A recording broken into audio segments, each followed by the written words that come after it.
This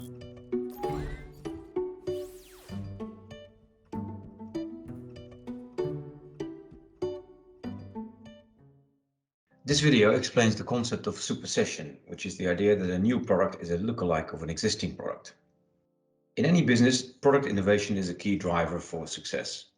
New variants, new products are being introduced all the time. And there are also situations that one customer or a new market wants a product slightly differently from the way other customers want it. It could be a different pack, a different label, or a different ingredient declaration. But seen from the consumer, the product may be quite the same. And then how will we forecast such a new product? There's no sales history. Well, the idea of supersession is covering just that. Let's take a look at how that works in Outperform Planning. I log in, get to my news page, and I see that the news reporter has detected 2 new products to sell.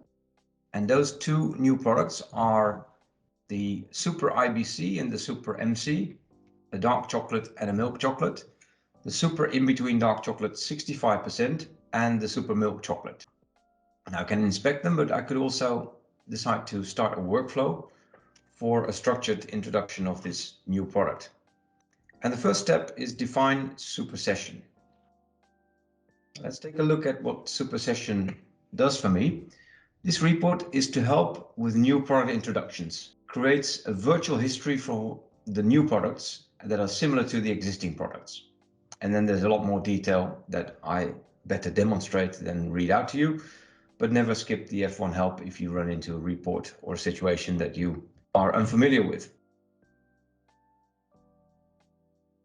The products to introduce are the Super in-between dark chocolate, which is a new product that I introduced to all my customers. So I'm not going to provide any customer detail in this supersession configuration.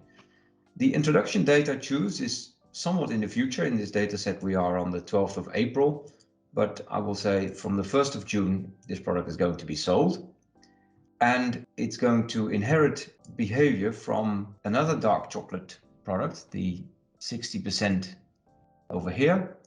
And I'm giving that 50% of that one. And then with another 50% of the 70%, because 65 is right in the middle between 60 and 70. That should be done for the Super in-between dark chocolate. And now I've got my Super milk chocolate. That's a slightly different story. The Super milk chocolate is only going to be introduced for the customer Ahold. So I'm going to specify Ahold here. Still, I need to decide which milk chocolate this is inheriting from, and it's the milk chocolate 20 times 100 grams, so the F115. And it's only about Ahold, and I'm going to decide that this really is a situation that Ahold wants the same product slightly differently. So I'm just taking over F115 into Super milk chocolate for the customer Ahold. So I'm going to specify that it will cannibalize the sales history, and therefore the F115 will in future no longer be sold to Ahold as a company. That completes my supersession definitions. Let's see what that results into. I've completed this one. I can now assign a forecast category, but since this is about supersession, I'm just going to assume that the default forecast category is the right category. So I complete this.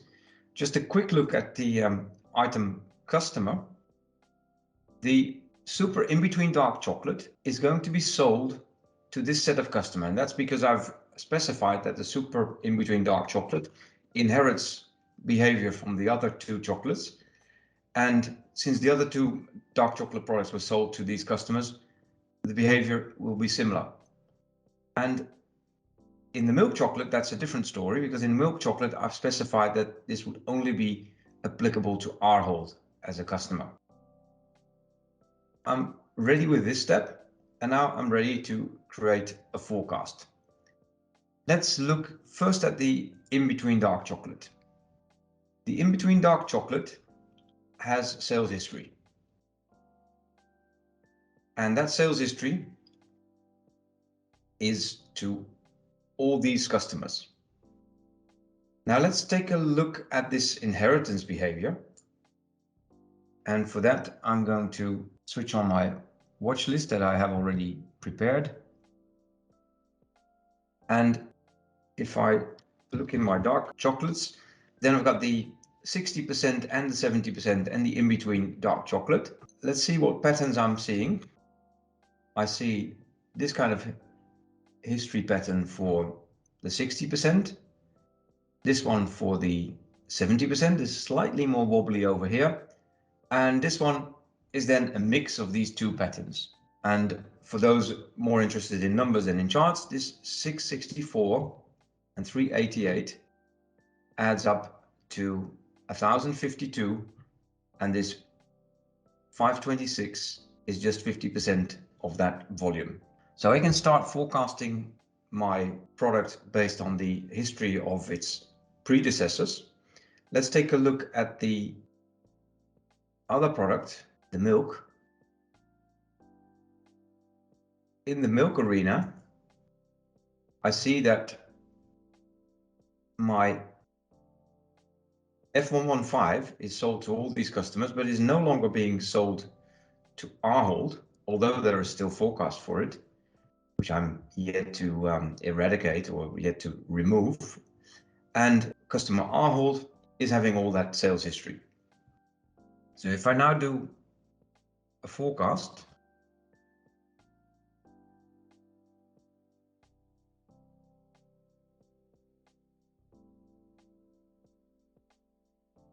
then I see that my super milk chocolate has been given a forecast for the company Ahold, and my F115 did not have any history for Ahold and therefore will have no forecast for Ahold.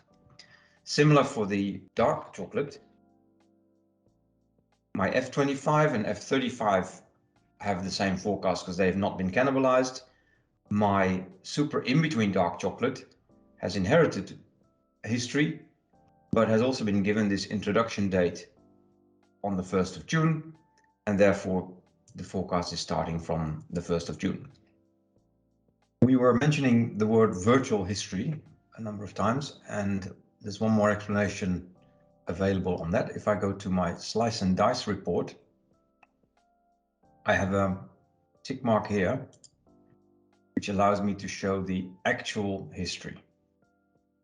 And that's probably best shown under the milk products.